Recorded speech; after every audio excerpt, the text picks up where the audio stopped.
Hello, my dear brothers and sisters, and welcome to another special moment here on Coffee with God. It's such a joy to have you here. Setting aside this precious time to connect with the Father's heart, reflect on His Word, and be renewed by His love. So, get your coffee ready, open your heart. Let's dive together into a message that comes straight from heaven to your life today. The theme for our Coffee with God today is, enjoy the process and live the purpose. See, without going through the process, we can't truly step into the purpose God has for us. But processes are not always comfortable. In fact, most of the time they're not. There are moments in life when we look around and think, why am I going through this? Why does it feel like I'm so alone, so powerless in the face of what's happening? The Bible never promised that we wouldn't face difficulties. It promises that when we pass through them, not if, but when, we will not be destroyed. God Himself says in Isaiah, when you pass through the waters, they will not sweep over you. When you walk through the fire, you will not be burned. Jesus confirmed it when He told His disciples, in this world you will have trouble, but take heart, I have overcome the world. And if He overcame, that means in Him we can overcome too. The truth is, processes are like spiritual training. Think about a gym. You don't start by lifting 100 kilos. You start with 10, maybe 20, and you build strength little by little. The same is true for your spiritual life.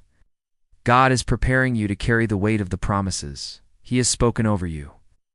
If He gave you everything at once, without the preparation, it could crush you instead of bless you. I remember when I first went to pastor a small church in the countryside. It was a dream come true for me, and I felt fulfilled. But just 3 months later, I had to come back. That was such a hard season. I remember questioning God so deeply, asking Him why He would open a door just to close it again. And in that moment, He seemed silent. But the truth is, He was speaking. In fact, He spoke through my wife, Michelle, but I didn't want to hear it at the time. She told me, Junior, God is starting something new with us. I didn't understand, and honestly, I didn't want to. But 4 years later, I finally saw it. That season was the very beginning of a Greya Reviver, the ministry God had truly called us to lead. Looking back now, I can see clearly, God knew what was best for me. He was building something in me before He built something through me. And I learned a powerful truth. The process is just as important as the promise. If you learn to honor the process, you'll truly enjoy the promise when it comes. So instead of asking God, why is this happening to me? Start asking Him, what do you want to teach me through this? That's when your heart opens to His voice.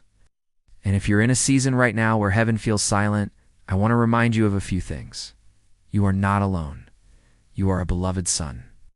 You are a beloved daughter. God has not abandoned you, even if the journey feels long and uncertain. The desert is not a place of permanence. It's a place of passage. You are moving through it. And while you do, don't compare your journey to anyone else's. Your story is unique. God's timing for your life is perfectly designed for you. Maybe the process you're in is the result of a wrong choice or even sin. Even so, God can still use it to shape you. If you let Him, He will turn even the consequences of your mistakes into the training ground for your calling. You will not drown. You will not be burned. You will pass through this. And on the other side, you will be stronger, wiser, and more prepared for what He has promised. So don't stop now. Don't let fear or discouragement paralyze you. The best is yet to come. Trust Him, even when you can't see the whole picture. Because one day you will look back and realize that every step, even the painful ones, was taking you closer to your purpose. If this message has touched your heart today, I want to invite you to share it with someone who needs to hear it. Friend, a family member, someone. In your prayer group, you never know how God might use you to be the encouragement they need right now. If you haven't already, make sure to subscribe to the channel so you don't miss our next Coffee with God every day. We gather here for a time of renewal, direction, and intimacy with the Father. Receive my hug, my love, and the assurance that you are free in Christ. Live as someone who has been rescued, healed, and called for great things. God bless you, and I'll see you tomorrow for our next time together.